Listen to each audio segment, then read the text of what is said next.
उनके बेटे ने तो अपने उनकी माँ के साथ क्या किया, उनकी नानी के साथ क्या किया, वो आई इस मुल्क के सामने, आप लोग मुल्क में वापस उन्होंने अपनी जान का नजराना दिया और उन्होंने अपनी जान की कुर्बानी दी, शहीद हुई वो। अस्सलाम वालेकुम नाज़रीन काम, मैं इसलिए मेवान हूँ और हाजिर हूँ एक नई वीडियो लेके आपके सामने। नाज़रीन काम, एक वक्त था, एक ज़माना था जब पीपल्स पार्टी और नून लीग जो है वो एक दूसरे के साथ आग और पानी जैसा सलूक किया करते थे, यानी एक दूसरे की जिद जमाते थी।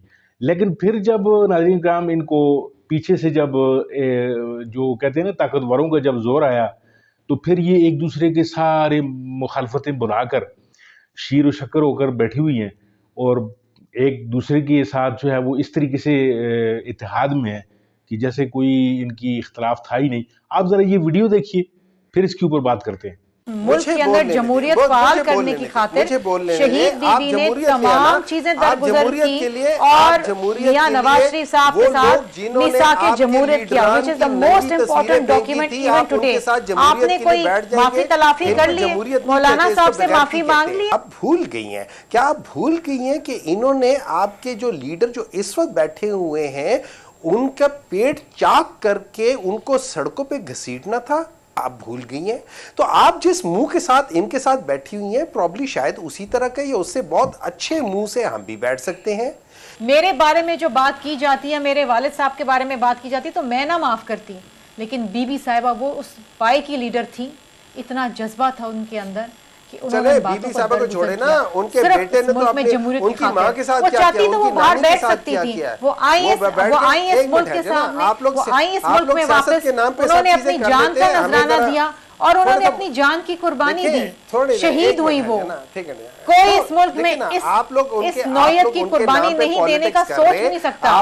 शहीद जुल्फिकार अली भुट्टो साहब फांसी पे चढ़ गए। मेमन साहब, सर वो जो फिर आप केपी साहब की बात का रिस्पॉन्ड कर ही दीजिए, वो कहते हैं कि इस्लामाबाद पर कब्जा हम कर सकते हैं, तो मेरा ख्याल है उसी के लिए शायद राना सनाउल्लाह साहब आ गए हैं वफाक में। सर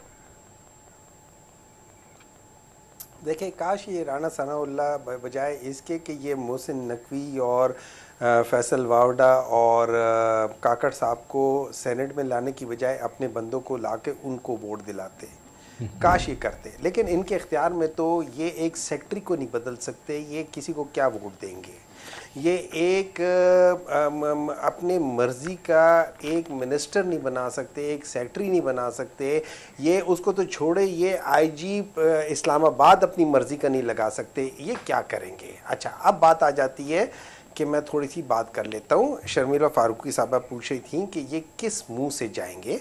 मैं ज़रा पूछना चाहता हूँ शर्मिला साहिबा, आप किस मुंह से इनके साथ बैठी हुई हैं? आपने थोड़ी देर पहले अपने दो लीडरान की कुर्बानी का जिक्र किया था।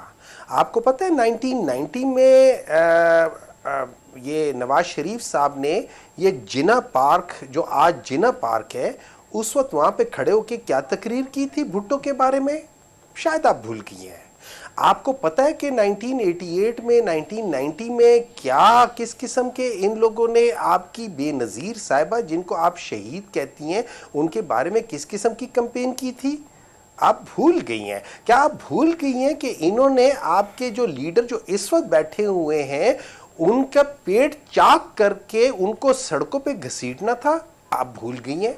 तो आप जिस मुंह के साथ इनके साथ बैठी हुई हैं, प्रॉब्ली शायद उसी तरह का या उससे बहुत अच्छे मुंह से हम भी बैठ सकते हैं। रही बात ये, अब आ जाता हूं मैं दूसरी तरफ, ये अकील साहब की तरफ। अकील साहब कह रहे थे कि ये मैं थोड़ी सी तारीख की दुरुस्तगी करना चाहूंगी जी। मैं जरा तारीख की दुरुस्तगी करती एक मिनट, आप उसके बाद तारीख की दुरुस्तगी कर ले। पहले मुझे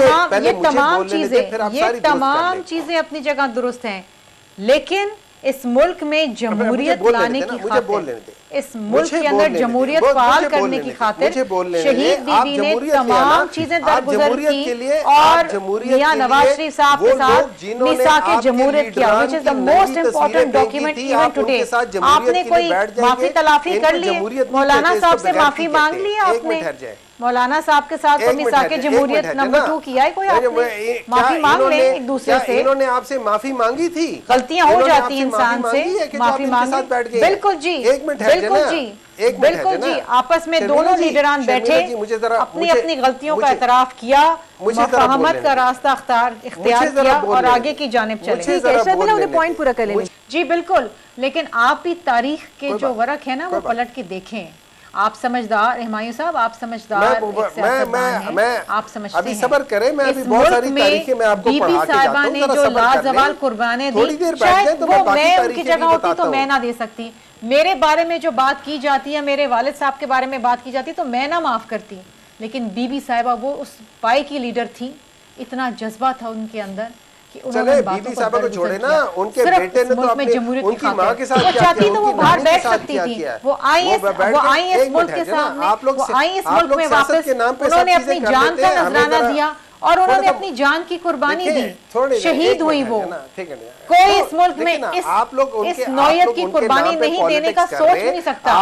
शहीद जुल्फिकार अली भुट्टो साहब फांसी पर चढ़ गए, ठीक है शर्मिला, बहुत शुक्रिया आपका। बेनजीर भुट्टो साहिबा जो है वो शहीद हो गई। बिल्कुल बिल्कुल, शहीद हो गई। ये बात तो मेमन साहब माननी पड़ेगी कि इन दोनों लीडरान कुर्बानी का जज्बा आप लोगों में नहीं है। अच्छा, आप लोग समझ भी नहीं सकते। अच्छा मेमन साहब, आप अपनी बात से कंटिन्यू कीजिए, लेकिन इन दोनों लीडरान ने सर ये तो नहीं कहा कि हम इन जमातों से बात नहीं करेंगे सर।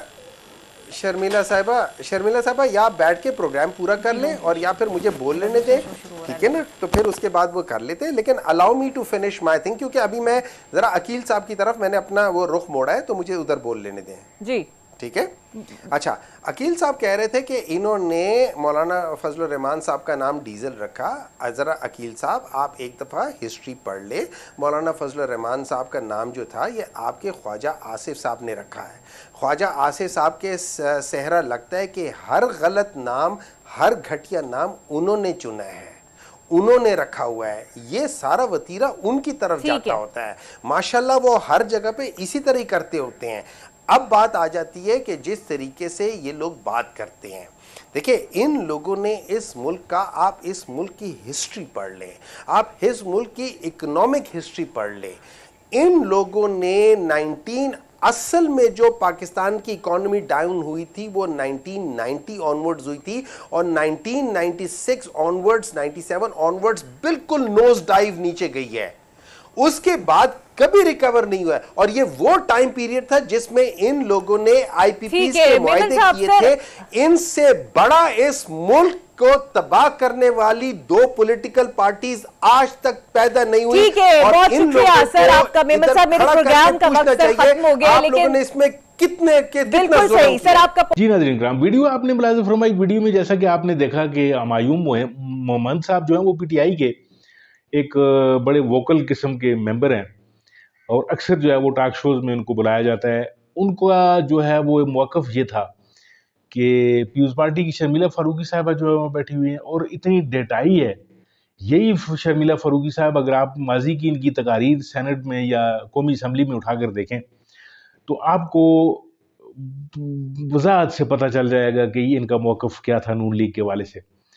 और नाज़रीन काम, जिस तरीके से वक्त गुजरने के साथ साथ ये पैंतरे जिस तरह बदलते हैं, ये जोन बदलते हैं, जब इनके मुफादात एक दूसरे के साथ इकट्ठे हो जाते हैं तो ये एक दूसरे के साथ नथी हो जाते हैं। नवाज शरीफ वही नवाज शरीफ था जो 1999 में 90 की जो दहाई थी उसमें एक दूसरे के साथ इनका जो रवैया था, ये एक दूसरे के साथ जूतम पे जार थे। नवाज शरीफ ऊपर से हेलीकॉप्टर से जो है वो बेनज़ीर शहीद की जो है वो नंगी तस्वीरें उन्होंने इसने फेंकी नवाज शरीफ ने, और सिक्योरिटी रिस्क करार दिया गया। और फिर पता नहीं क्या क्या अलकाबात इस नवाज शरीफ ने इनको दिए। जल से आप उठा कर देख लें तो उनकी वीडियोस जो हैं वो सोशल मीडिया पे अपलोडेड हैं। और फिर उसके बाद जो है आप जिस तरीके से ज़िया-उल हक के दौर में जो सलूक किया गया, फिर भुट्टो को फांसी दी गई, यानी ये इतने को बेगैरती यानी कह लें इसको पीपल्स पार्टी की, या कुछ भी, या मुफाद परस्ती कह लें, इसको कोई भी नाम आप दे सकते हैं। तो इसमें इन्होंने हदें पार की हुई हैं और इसी वजह से मसला ये है कि पाकिस्तान में इनको पजीराई क्यों नहीं मिलती कि इनके कहने और करने में जो है वो बहुत सारा फ़र्क है। यानी जब इनके मफादात इकट्ठे हो जाते हैं तो ये आवाम को पसे पुश डालकर, मुल्क को पसे पुश डालकर फिर जनाब एक जगह पे इकट्ठे हो जाते हैं, खाना पीना इनका एक हो जाता है। फिर जो है वो नवाज शरीफ की बेटी जो है वो लड़काना में जाकर तकरीरें करती है, और फिर बिलावल और मरीम शहबाज की जो है वो आपने जफियाँ भी देखी, पपियाँ भी देखी, वो सारी चीज़ें आपके सामने हैं। तो ये चीज़ें जो है ये इसी वजह से जो है वो इमरान खान अगर फ़र्ज़ करें आज आवाम की आंख का तारा अगर बना हुआ है, तो सिर्फ इस वजह से बना हुआ है कि उसने वो अपने मौक़िफ़ पे कायम है, और वो अपने मौक़िफ़ से कभी उसने यानी जायज़ जो उसका जो असूली मौक़िफ़ था उससे उसने पीछे वो नहीं हटा। तो इस वजह से इनको जो है वो आवाम नहीं चाह रही। नाज़रीन का बहुत-बहुत शुक्रिया वीडियो देखने के लिए, आपने वक़्त निकाला। अगर वीडियो आपको पसंद आए तो उसको लाइक कीजिए, शेयर कीजिए और मेरे चैनल को ज़रूर सब्सक्राइब कीजिए। आपका बहुत-बहुत शुक्रिया। मिलते हैं आपके साथ किसी और मौजू, किसी और वीडियो में। अपना बहुत सारा ख्याल रखिए, अपने इस चैनल का भी। तब तक के लिए अल्लाह हाफ़िज़।